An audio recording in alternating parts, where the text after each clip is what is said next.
Now, a report by the Internal Displacement Monitoring Center says that despite Africa being the least contributor to carbon emissions, the effects of climate change are biting hard, especially in East Africa. Over 31.5 million people are currently facing acute hunger across Ethiopia, Kenya, Somalia, and South Sudan.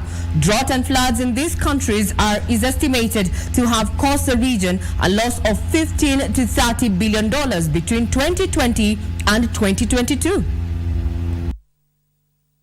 Estimates show that Africa suffers $7 to $15 billion in losses every year due to climate change. This is projected to increase to $50 billion every year by 2040. According to the Internal Displacement Monitoring Center, over 2 million people in Eastern Africa have been displaced due to climate change in the last 2 years. Despite 43.5 million people needing humanitarian funding in East Africa, only 33% of the necessary funds had been raised by the end of August 2023. Out of this number, 31.5 million are experiencing crisis levels of hunger, with women and children worst affected. You know that 60% of African people live in rural areas. This goes up to 79% in South Sudan.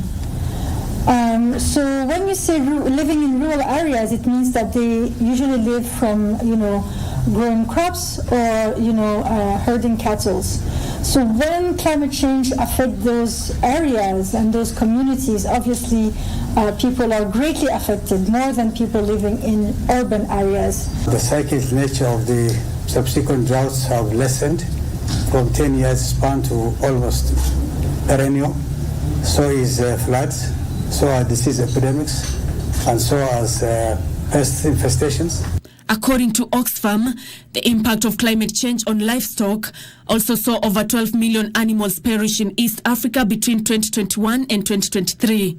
The biggest emitters of carbon have been reminded to take responsibility for their actions.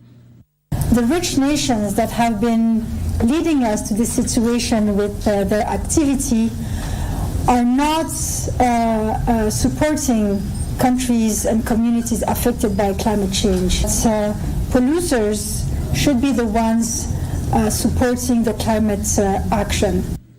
Governments have been urged to build resilience in agricultural systems by, among other things, improving water infrastructure, diversifying livelihoods, promoting sustainable land management practices, and investing in social protection programs, among others. 60% of arable land is in Africa. 30% of mineral wealth is in Africa. The youth, it will be the youngest population globally. And what world leaders today are coming to talk about is how to harness the solutions that exist here in Africa. And the solutions are locally and homegrown. Nancy Okware, Prime Edition.